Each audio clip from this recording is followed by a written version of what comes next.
Good morning everyone. आप सभी का एक बार फिर से स्वागत है एटम क्लासेस के यूट्यूब प्लेटफॉर्म पे। और आज अपन करने वाले हैं एग्रोनॉमी में जो आगे के क्वेश्चंस थे, जो सीरीज अपन ने छोड़ी थी, वहाँ से शुरू होने वाली क्लास। तो आप चाहें तो क्लास को एक बार शेयर कर सकते हैं ताकि सभी मित्र जो भी है इसकी शानदार तरीके से तैयारी कर सकें। और अपन पहुंच चुके हैं क्वेश्चन तो नंबर 60 पे। अपन ने कहा था कि निम्न में से गलत युग्म को चुनिए।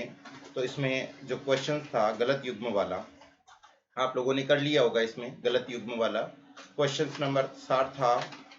इसमें क्वेश्चन नंबर 60, क्या इमर गेहूं का जो आंसर था वो था ट्रिटिकम डाइकोकम, ये बिल्कुल राइट है। और मैक्रोनी जो गेहूं था इसका था ट्रिटिकम ड्यूरम, ये भी राइट है। और मैक्सिकन गेहूं था, इसका भी वैज्ञानिक नाम क्या रहा यहाँ, ट्रिटिकम एसिटिवम, ये भी राइट है।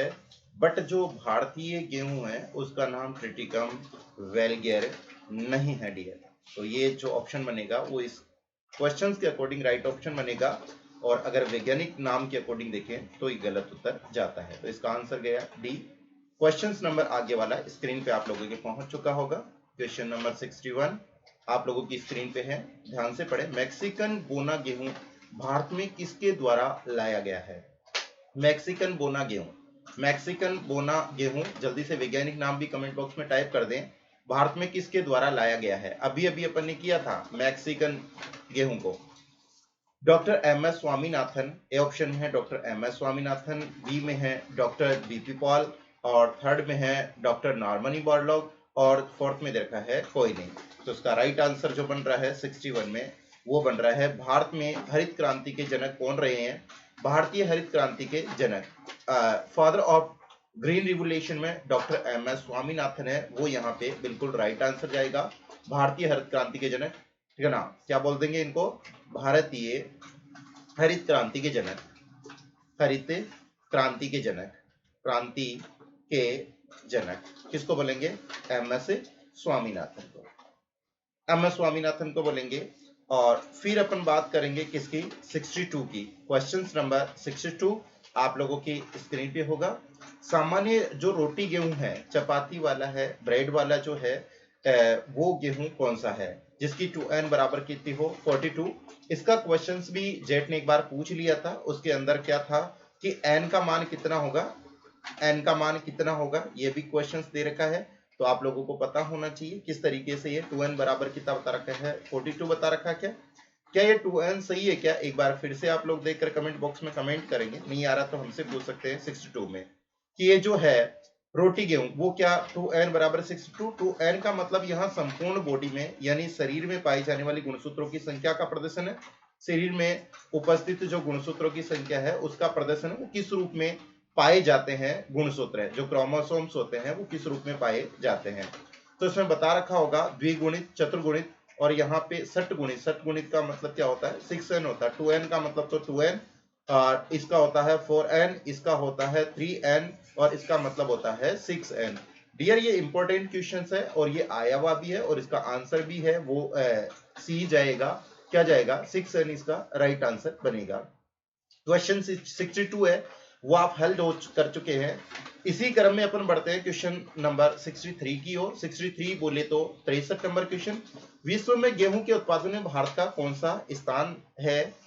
विश्व में गेहूं उत्पादन में भारत का कौन सा स्थान है? तो वो कौन सा जाएगा? सेकंड नंबर जाएगा। इसी क्रम में आप लोग बता देंगे फर्स्ट किसका जा रहा है, प्रथम किसका है, प्रथम है वो किसका है। ओके, क्वेश्चन नंबर 64 इसी क्रम में क्वेश्चन नंबर 64, बासमती चावल के 1000 दानों का वजन कितने ग्राम होता है? इसको ये एक डेफिनेशन भी होगी। 1000 दानों का जो वजन होता है उसको किस नाम से जानते हैं? कितने ग्राम, ठीक है ना, उसको किस नाम से जानते हैं? सईद इसे क्या बोलते हैं, किस नाम से जानते हैं? अगर किसी भी पादप के बीजों के 1000 बीजों का जो वजन होता है उसको किस नाम से जानते हैं? कमेंट बॉक्स में जल्दी से कमेंट करते जाए। मैं बेसिक सवाल बता रहा हूं आप लोगों को। अब मैं बात कर रहा हूं बासमती चावल की। हाँ, जो भी टेस्ट वेस्ट वगैरह जो भी है आप लोग कमेंट बॉक्स में टाइप करते रहे। 1000 दानों वाला क्वेश्चन नंबर 64 का, इसमें कितना गया? बासमती चावल का कितना जाएगा? 21 ग्राम, यानी 21 ग्राम आंसर है वो राइट जाएगा। और आगे आपने नाम सुना होगा फ्लेरिस माइनर का, गेहूं सा बोलते हैं, क्या बोलते हैं, गुल्ली डंडा बोलते हैं, गेहूं का मामा बोलते हैं। ये कौन से कुल से संबंधित है? गेहूं के साथ में होने वाली खरपतवार होगी, सही, वीड्स होगी। गेहूं का मामा या गुल्ली डंडा या गेहूं सा या फ्लेरिस माइनर के नाम से जानते हैं। क्वेश्चन नंबर 65 एक बार नजर फरमाएं। और ये आप लोगों को मैं बता दूं, पहले भी पूछा हुआ क्वेश्चन है, कमजोर नहीं है, यहाँ पे एक एक क्वेश्चन अपना एक इंपोर्टेंस रख रहा है। क्वेश्चन नंबर 65 में आप पहचान पाएगा इसका कुल कौन सा है, साइप्रेसी है, सोलिनेसी है, ग्रेमिनी है और मालवेसी है। क्वेश्चन नंबर 65 आप लोगों को पता होगा गेहूं का कुल कौन सा है? हाँ, ग्रेमिनी ले आऊंगा, वही है। हाँ, हनी सिंह वाली ग्रेमिनी, गाड़ी वाली नहीं है, ग्रेमिनी है। ग्रेमिनी को अनाज कुल वाले भी बोलते हैं और इसका दूसरा नाम भी रहता है। अगर गेहूं का पूछा जाए तो वो भी ग्रेमिनी जाएगा, जिसको पोएसी के नाम से यानी घास कुल वाले के नाम से भी जानते हैं। बिल्कुल सही आंसर आप लोगों का। क्वेश्चन नंबर 66 की तरफ नजर डालो, वो है अमोनियम युक्त उर्वरकों को किस अमोनियम युक्त उर्वरकों को किस जोन में दिए जाने पर N2 का ह्रास नहीं होता? किस जोन में, ये जाने नहीं है, जोन है, जोन में दिए जाने पर N2 का यानी जो नाइट्रोजन होता है उसका ह्रास नहीं होता। ह्रास समझते हो क्या? नष्ट नहीं होता। अमोनियम को किस जोन में दिए जाने पर उसमें नाइट्रोजन का ह्रास नहीं होता? नाइट्रोजन को नत्रजन भी बोलते हैं हिंदी के अंदर। और क्वेश्चन नंबर 66 है इसको, हाँ, ऑक्सीडेट ऑक्सीकृत एरिया यानी ऑक्सीडेट एरिया में दिया जाए या अपचेत, ठीक है ना, अपचेत एरिया जिसका अपचयन हो चुका उस एरिया में, या दोनों में, या कोई नहीं, इसका आंसर जाएगा अपचेत एरिया में दिया जाए तो इसका N2 का ह्रास नहीं होगा, नाइट्रोजन नष्ट नहीं होगी, क्योंकि पहले से ही वो क्या है, अपचित एरिया है। अगला क्वेश्चन जानदार क्वेश्चन है आप लोगों के लिए और अच्छा क्वेश्चन भी है। हरित क्रांति किन फसलों में सबसे ज्यादा सफल नहीं हुई है? हरित क्रांति है वो किन फसलों में सबसे ज्यादा सफल नहीं हुई है? डियर नहीं को लॉक कर ले, मैं कहूं जब भी नहीं आए तो इसको लॉक मार ले, क्योंकि नहीं है ये बच्चे पढ़ते ही नहीं है। सीधा ही देखो, पहला ही पढ़ा कि सबसे ज्यादा सफल, नहीं पे ध्यान नहीं देते ही पहले वाले में क्या जाएगा, गेहूं जाएगा। आगे भी गेहूं दिया होगा लेकिन बच्चे फर्स्ट को ही टिक करने की कोशिश करेंगे, बल्कि आप लोगों को पता है हरित क्रांति सबसे ज्यादा सफल नहीं हुई है, किसमें नहीं हुई है? गेहूं चावल में। देखना इसका आंसर फिर भी। डीएपी में, डीएपी यूरिया आप लोगों ने सुना होगा, डीएपी की फुल फॉर्म भी पता है क्या आप लोगों को? डीएपी में नाइट्रोजन, फास्फोरस और पोटेशियम की मात्रा पाई जाती है। कितनी होती है? क्रमशः है, पहले नाइट्रोजन की जैसे 18 तो ये नाइट्रोजन की है, फास्फोरस की है तो 46 है, पोटेशियम की तो 0 है, इस तरीके से ये तीनों की लगातार है। क्रमशः मात्रा कितनी होगी क्वेश्चन नंबर 62 में? बिल्कुल हाँ सर, आपने समझाया वही होगी, क्वेश्चन यही है और इसका उत्तर भी यही है। 68 का ऑप्शन नंबर 1 है वो बिल्कुल राइट आंसर। और क्वेश्चन नंबर दे रखा है आप लोगों को 69, वो एक बार आप नजर डालें।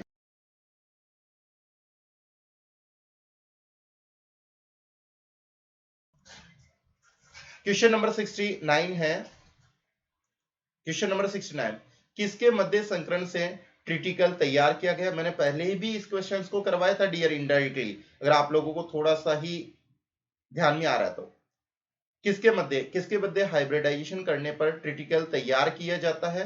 जई और जौ, जई और जौ, गेहूं और जौ, गेहूं और राई और इनमें से कोई नहीं। Question number A, option number A में जई और जौ, गेहूं और जौ, गेहूं और राई और इनमें से कोई नहीं। मैंने कहा था राई का क्या लिया जाता है, स्टेम लिया जाता है, गेहूं और राई के बीच में क्या किया जाता है, हाइब्रिडाइजेशन। राई के जो तना होता है वो मजबूत होता है, जिससे गेहूं की बालियां जो गिर जाती है किसान को नुकसान होता है, उस नुकसान नहीं उठाना पड़ता है, इसीलिए गेहूं और राई के बीच में क्या किया गया है, हाइब्रिडाइजेशन किया हुआ है, संकरण किया हुआ है। गेहूं की बीज दर, सीधा सवाल है डियर, गेहूं की बीज दर है वो कितनी है? केजी प्रति हेक्टर के हिसाब से बनाना, सीड रेट ऑफ विट, गेहूं की बीज दर है वो कितनी है? क्वेश्चन नंबर 70 आप लोगों की स्क्रीन पे है।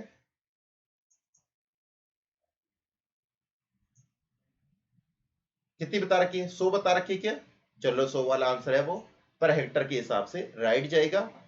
और फिर आगे जो बता रहा, गेहूं की फसल में 500 क्विंटल प्रति हेक्टर के उत्पादन देती है, ठीक है ना, उत्पादन देती है। अगला क्वेश्चन है, गेहूं की फसल जो 500 क्विंटल प्रति हेक्टेयर से उत्पादन देती है उसमें एनपीके की कितनी मात्रा भूमि में अवशोषित करेगी? ऐसी फसल है डियर, यहाँ 50 क्विंटल ही है, सॉरी 500 नहीं है, यहाँ पे 50 क्विंटल है, 50 क्विंटल है, 50 क्विंटल उत्पादन जो देती है उसमें भूमि में अवशोषित होने वाली यानी अब्जॉर्व करने वाली नाइट्रोजन, फास्फोरस और पोटेशियम की कितनी मात्रा देंगे? अगर ऐसी फसल है जो उत्पादन देने वाली है 50 क्विंटल पर हेक्टेयर के हिसाब से, तो उसमें नाइट्रोजन कितनी चाहिए? नाइट्रोजन चाहिए 80, हाँ, फास्फोरस चाहिए 40 और पोटेशियम कितनी चाहिए? 20 केजी पर हेक्टेयर के हिसाब से इसमें मात्रा चाहिए। क्वेश्चन नंबर 72 है, गेहूं में प्रथम सिंचाई किस अवस्था में देनी चाहिए? क्वेश्चन नंबर 72, गेहूं में प्रथम सिंचाई किस अवस्था में देनी चाहिए? टेलरिंग स्टेज में, गांठे बनते समय, दाना पकते समय या सीआरआई स्टेज में? यह भी बहुत अच्छा क्वेश्चन है, आप लोगों को ध्यान में भी होना चाहिए और ये आया हुआ भी क्वेश्चन है। सीआरआई क्या बोलते हैं? सीआरआई की फुल फॉर्म जल्दी से यहां पे लिख देना, सीआरआई की फुल फॉर्म क्या होती है? सीआरआई स्टेज में देते हैं। अगला क्वेश्चन है, क्वेश्चन नंबर 73 है, गेहूं अनुसंधान निदेशालय DWR कहां स्थित है? हैदराबाद, करनाल, नई दिल्ली और बीकानेर। कहां स्थित है? हाँ बिल्कुल करनाल। करनाल कहां पड़ता है? करनाल कहां पड़ता है? हरियाणा में। यहाँ पे एक और भी सिस्टम आपको पता, NDRI national dairy research institute Karnal Haryana में। कर्ण स्विस, कर्ण फ्राई याद आती है? गाय की 2 नस्लें यहीं से निकाली गई है। नोबल केन का वैज्ञानिक नाम क्या है? नोबल केन का वैज्ञानिक नाम क्या है? सेरकम बार्बरी, सेरकम ऑफिसिनेलम। केन समझ रहे हो? सुगर केन, हाँ। सेकरम बार्बरी, सेकरम ऑफिसिनेलम, सेकरम स्पॉन्टेनियम और सेकरम साइनेंस। क्या नाम है इसका? हाँ, नोबल केन का वैज्ञानिक नाम सेकरम ऑफिसिनेलम, बिल्कुल सही, सेकरम ऑफिसिनेलम सिनेरम है वो इसका राइट आंसर जाएगा। गन्ने का उत्पत्ति केंद्र कहां माना जाएगा? जो सुगर केन है, गन्ना, उसका ओरिजिन पॉइंट, उत्पत्ति केंद्र है वो कहां माना जाएगा? भारत है, न्यू गिनी है, इंडोनेशिया है और कहां पे है? चाइना, चीन में है। कहां माना जाएगा? 75, क्वेश्चन नंबर 75 न्यू गिनी, हाँ बिल्कुल न्यू गिनी है वो इसका राइट आंसर बन रहा है। और गन्ने की उत्पादकता किस राज्य में सर्वाधिक होती है? अगर भारत में देखा जाए, भारत के कौन से स्टेट के अंदर जो प्रोडक्टिविटी है वो हाईएस्ट होगी इंडिया के अंदर? तो यहाँ कर्नाटक है, यूपी है, पश्चिम बंगाल है और तमिलनाडु है। कौन सा जाएगा इसमें? तमिलनाडु। साउथ वाले में देखा होगा, वो इस तरीके से फिल्मों में नहीं देखा क्या? हाँ, वो गेहूं को काटने के लिए लाते हैं क्या? पूरा सा नहीं लेके आते? नहीं, वो गन्ने को काटने के लिए जाते हैं। गन्ने के टुकड़ों में अस्थायी जड़ें होती है। जो गन्ना होता है उसके टुकड़े जो होते हैं, क्या बोलते हैं? पहले तो टुकड़ों को यह भी पता होना चाहिए। गेहूं के छोटे छोटे गन्ने के जो छोटे छोटे टुकड़े होते हैं उनको क्या बोलते हैं? उनमें जो जड़ें निकल आती है, स्थायी जड़ें निकल आती है, उनको क्या बोलेंगे? क्वेश्चन नंबर 77 क्या बोलेंगे? सूट रूट्स, बिल्कुल सही, सूट रूट्स है इसका राइट आंसर बनेगा। अगला क्वेश्चन है, गेहूं में पुष्प क्रम क्या कहलाता है? पुष्प क्रम, पुष्पा, नाम पुष्पा, यहाँ पे गेहूं का पुष्प क्रम है। पुष्प क्रम क्या कहलाएगा? एरो कहलाएगा, पेनिकल कहलाएगा या कैपिटुलम कहलाएगा या रेसिमोस कहलाएगा? 78 में क्या कहलाएगा? एरो इसका राइट आंसर जाएगा। गन्ने का पुष्प क्रम एरो, इंग्लिश में भी एरो। ये कुसुम नाम सुना होगा? कुसुम बच्ची का नाम नहीं है, कुसुम फूलों का नाम है। कुसुम में सीड्स का भाग हटाने का मुख्य उद्देश्य क्या रहता है? मुख्य उद्देश्य है वो क्या रहता है? यानी जो टॉप पार्ट हटाते हैं। आप लोगों को पता भी होना चाहिए कि किसी का अगर टॉप पार्ट हटा रहे हैं, किसी का भी, ऐसा मेहंदी के पौधे में भी किया जाता है। जैसे होगा किस तरीके, जैसे मान लो मेहंदी का है, गेहूं उसमें चने में भी किया जाता है। अगर ये चने का पौधा होगा, अगर ये मेहंदी का पौधा होगा, इसमें भी ये किया जाता है। क्यों किया जाता है? सेम ही रीजन है यहाँ पे। अगर ये मेहंदी का पौधा होगा, क्यों? क्योंकि अगर टॉप पार्ट हटा देंगे, शीर्ष प्रमुखता को अगर अपन हटा देंगे तो इसकी शाखाएं क्या होगी, ज्यादा। तो मेहंदी में क्या होता है, पत्तियां इंपॉर्टेंट होती है, शाखाएं ज्यादा होगी तो इसकी पत्तियां क्या रहेगी, ज्यादा। तो मेहंदी की जो प्रोडक्टिविटी है, उत्पादकता, वो भी क्या रहेगी, ज्यादा, क्योंकि पत्तियों को ही पीस करके क्या बना ली जाती है, मेहंदी बना ली जाती है। यहाँ अगर चने की बात की जाए तो चने में भी आप लोगों को पता होगा, चने में अगर यहाँ से शीर्ष भाग वाले भाग को, शीर्ष प्रमुखता को हटा देंगे तो यहाँ पे शाखाएं ज्यादा होगी, शाखाएं ज्यादा होगी तो इनकी जो घेगरी जिसको बोलते हैं पोड, फली जो होगी घेगरी, वो क्या लगेगी, ज्यादा। तो चने की उत्पादकता होगी, बढ़ जाएगी। और चने में इसको क्या बोलते हैं, हिंदी में तो क्या बोलते हैं, चुटाई, क्या बोलते हैं, चुटाई बोलते हैं ना, हिंदी में तो बोलते हैं चुटाई, इंग्लिश में क्या बोलते हैं, नीपिंग, क्या बोलते हैं, नीपिंग बोलते हैं। और ऐसा इसलिए किया जाता है शाखा और फूलों को बढ़ाने के लिए। तो इसका कौन सा आंसर जाएगा, कुसुम के अन्य पौधों में भी किया जाता है, उसके फैलाव को बढ़ाने के लिए। 79 है वो राइट आंसर जा रहा है। फिर क्वेश्चन नंबर 80, कपास के बीजों में रेशा हटाने के लिए प्रयोग किया जाता है, कपास के बीजों से रेशा हटाने के लिए प्रयोग में लिया जाता है। किसको प्रयोग में लेंगे, यानी जो कॉटन तैयार कर, जैसे होता क्या है, जो आप लोगों ने देखा होगा, ये उसका पोड होगा, उसके अंदर क्या रहेंगे, ये बीज रहेंगे, और बीजों के ऊपर चारों ओर क्या लिपटा रहेगा, रेशा लिपटा हुआ रहेगा। तो ये रेशे को बीज से अलग करने के लिए, यूं कह सकते हैं रेशे को सीड से अलग करना, या बिनोले को अलग करना, बिनोला बोलते हैं, बीजों को क्या बोलते हैं, बिनोला। कौन सा एसिड यहाँ काम में ले रहे हैं, साइट्रिक एसिड है, नाइट्रिक एसिड है, या तो साइट्रिक एसिड है, या नाइट्रिक एसिड है, या हाइड्रोक्लोरिक एसिड है, या सल्फ्यूरिक एसिड है, कौन सा एसिड काम में ले रहे हैं, वो भी पता कर लो आप लोग जल्दी से। बिल्कुल सही, सल्फ्यूरिक एसिड है वो काम में लिया जाता है। अगला क्वेश्चन केमिस्ट्री का भी सवाल बन गए। बॉलवर्म, जानते हो क्या, बॉलवर्म कीट किस फसल से संबंधित है, मक्का, कपास, गेहूं और धान। क्वेश्चन नंबर 81, बॉलवर्म कीट है वो किससे रिलेटेड है, तो यहाँ आंसर क्या जा रहा है, कपास, कपास इसका राइट आंसर भी बैठ रहा है 81 में, कपास। 81 में कौन सा जा रहा है, कपास। एटीट्यूड, रंध्रों को बंद रखने की प्रक्रिया को बढ़ावा देने वाला रसायन कौन सा है। रंध्रों का खुलना और रंध्र का बंद होना, पौधे भी क्या करते हैं, रंध्रों से क्या लेते हैं, सांस ले। रंध्रों का खुलना और बंद होने की प्रक्रिया आपने क्या बोलता है, डेस्मेटा, क्लोज एंड ओपनिंग है, खुलना और बंद होना। लेकिन यहाँ पे तो केवल क्या दे रखा है, क्लोजिंग, बंद रखने के लिए, बंद रखने की प्रक्रियाओं को बढ़ा देने वाला जो रसायन है वो कौन सा है, कौन सा है, क्योलिन है, या अलसी का तेल है, या 2,4-D है, या पीएमए है, कौन सा, हाँ पीएमए। अगला क्वेश्चन है, मक्का में सिंचाई की दृष्टि से प्रमुख क्रांतिक अवस्था कौन सी होगी। गेहूं में अपने कौन सी देखी, गेहूं वाली को कमेंट बॉक्स में लिख दो, सियाराई अवस्था नहीं थी क्या, फर्स्ट सिंचाई वाली। तो यहाँ पे क्रांतिक अवस्था देख रहे हैं मक्के में, मक्के में सिंचाई की प्रमुख क्रांति क्रिटिकल स्टेज होती है, वो कौन सी होती है, सिल्किंग स्टेज होती है, टेसलिंग स्टेज, जानते हो उसके सिल्क बनना, टेसले बनते हैं, फूंदने बोलते हैं हिंदी में, बूट स्टेज होती है, या डप स्टेज होती है। कौन सी स्टेज में मक्के में सिंचाई करनी चाहिए, क्रिटिकल स्टेज है कि वहां तो करनी ही करनी है। हाँ टेसलिंग, टेसलिंग स्टेज में, टेसलिंग फुनने।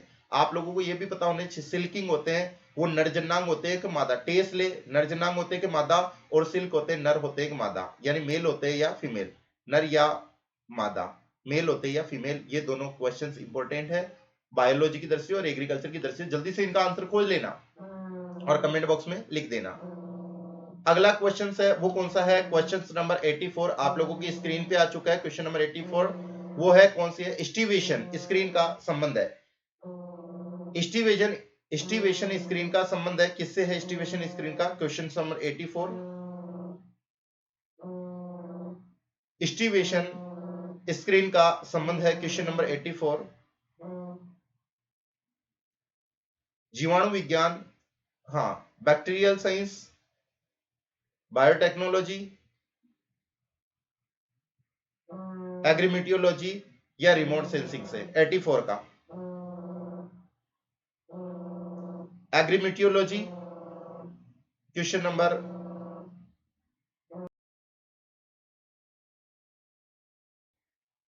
और कौन सा जाएगा क्वेश्चन नंबर आगे वाला, आरएमओ, आरएमओ 40 किस्म है, आरएमओ 40 है वो किस्म है, किसकी किस्म है,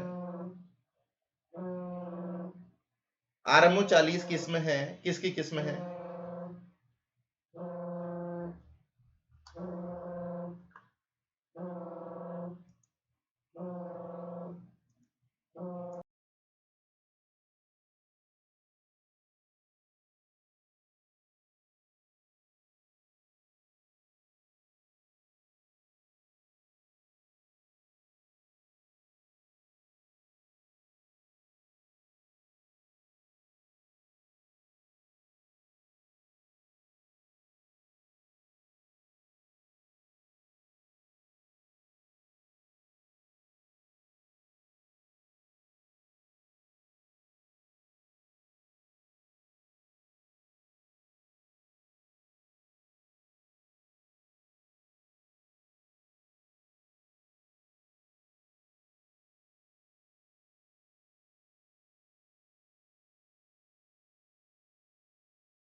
कौन सा रहेगा?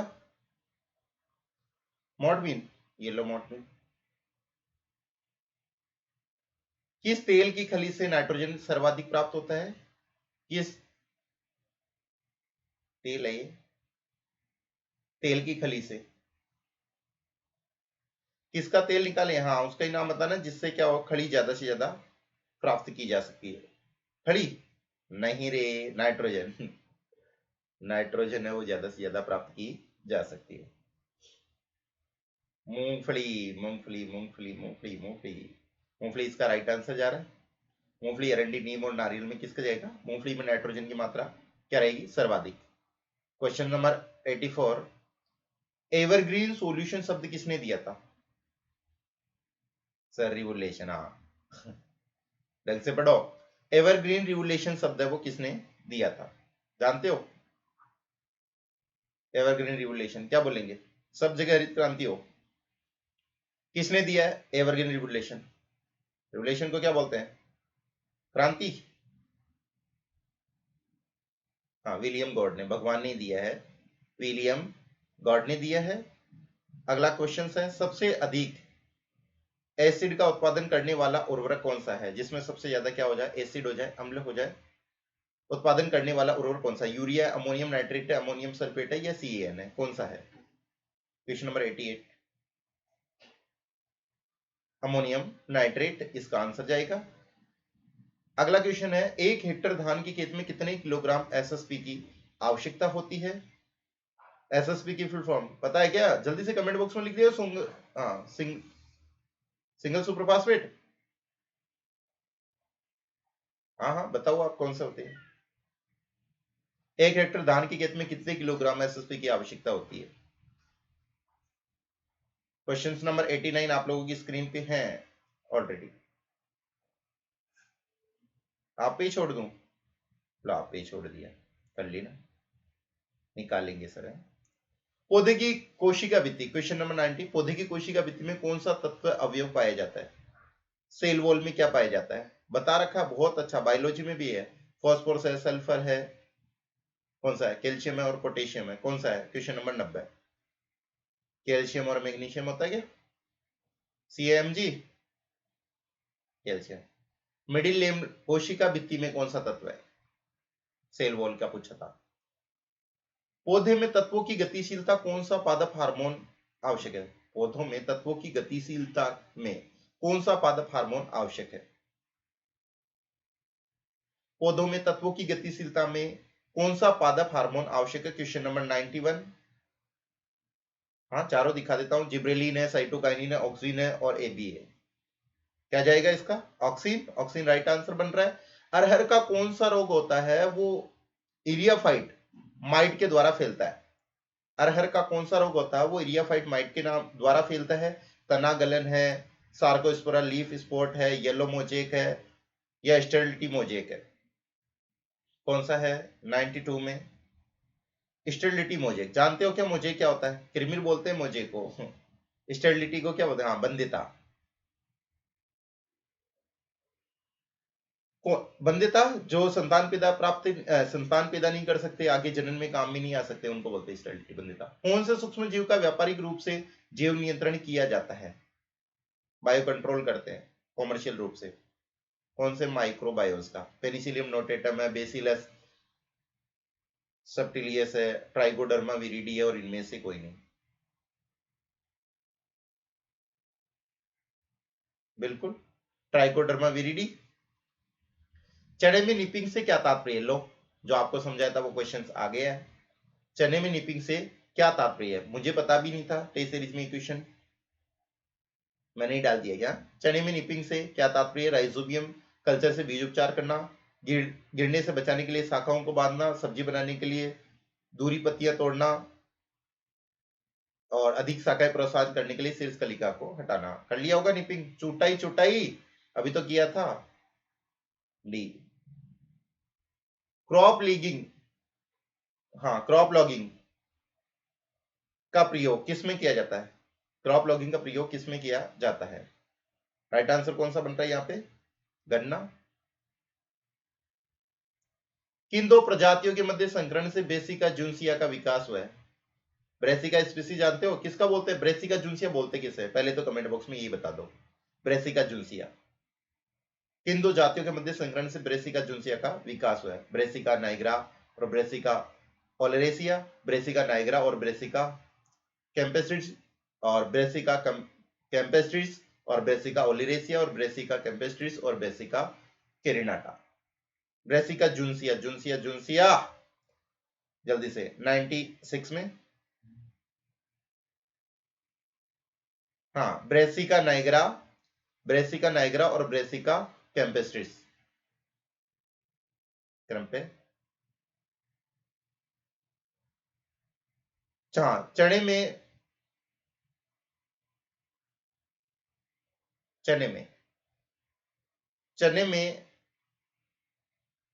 बिल्कुल बिल्कुल चने में अवरोधी किस्म है।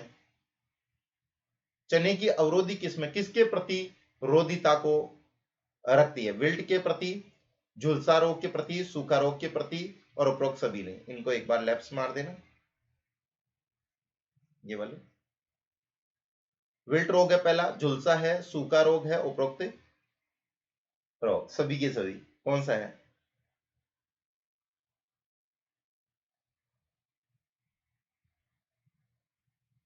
कौन सा? विल्ट है। लो विल्ट को कर दिया। 98 दो मुख्य फसल ऋतुओं के मध्य कम समय में तैयार होने वाली फसल क्या कहलाती है? दो मुख्य, क्वेश्चन को ढंग से पढ़े, दो मुख्य फसलों के मध्य कम समय में तैयार होने वाली फसल कहलाती है। 98 नकदी फसल, अंतर फसल, हाँ कैश क्रॉप,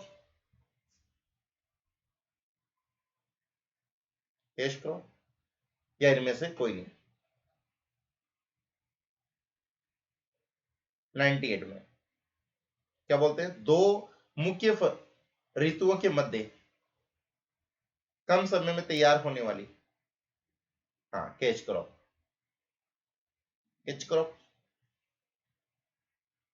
ये हो गया। यूपीएस 120 किस्म किसकी है? उड़द की है, मूंग की है, अरहर की है या गेहूं की है? यूपीएस 120 किसकी किस्म है? 99 अरहर की।